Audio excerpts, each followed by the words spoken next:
2017 season ఓటమితో మొదలుపెట్టిన Lucknow super Giants రెండో match లో మాత్రం బోని కొట్టింది. పంజాబ్ కింగ్స్ తో జరిగిన మ్యాచ్ లో 21 పరుగుల తేడాతో గెలుపొందింది. అయితే ఈ మ్యాచ్ కు ముందు అనూహ్య నిర్ణయంతో లక్నో షాక్ ఇచ్చింది. కేఎల్ రాహుల్ ను సారథ్య పగ్గాల నుంచి తప్పించింది. అతడి ప్లేస్ లో మరో స్టార్ బ్యాటర్ నికోలస్ పూరన్ ను కొత్త కెప్టెన్ గా ప్రకటించింది. దీంతో అసలు ఏం జరిగిందో అభిమానులకు అర్థం కాలేదు. టాస్ టైంలో పూరన్ వచ్చాడు. ఆ తర్వాత బ్యాటింగ్ లో రాహుల్ ఇంపాక్ట్ ప్లేయర్ గా బరిలోకి దిగాడు. దీంతో ఆ జట్టు అభిమానులు షాక్ అయ్యారు. రాహుల్ పై వేటుకు కారణం ఏంటో ఆలోచనలో పడ్డారు. అయితే టాస్ సమయంలో కేఎల్ రాహుల్ కి ఏమైందనే విషయాన్ని నికోలస్ పూరన్ తెలిపాడు. సుదీర్ఘ టోర్నమెంట్లో ఇటీవల గాయం నుంచి కోలుకున్న రాహుల్ పై పని భారం తగ్గించాలని ఈ నిర్ణయం తీసుకున్నారని పూరన్ తెలిపాడు.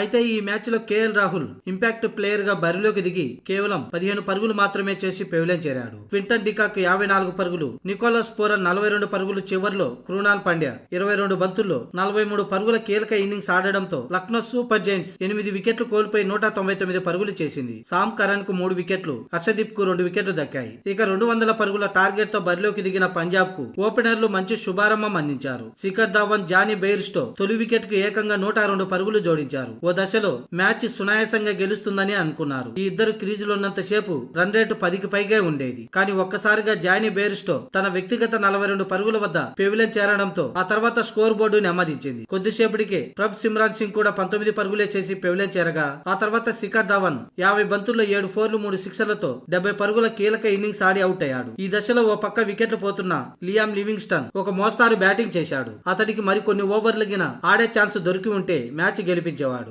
మొత్తానికి పంజాబ్ కింగ్స్ 5 వికెట్లు కోల్పోయి 178 పరుగులు చేసింది. దీంతో లక్నో సూపర్ జైంట్స్ 21 పరుగుల తేడాతో గెలుపొందింది. మయాంక్ యాదవ్ కు 3 వికెట్లు, మోసిన్ ఖాన్ కు 2 వికెట్లు దక్కాయి.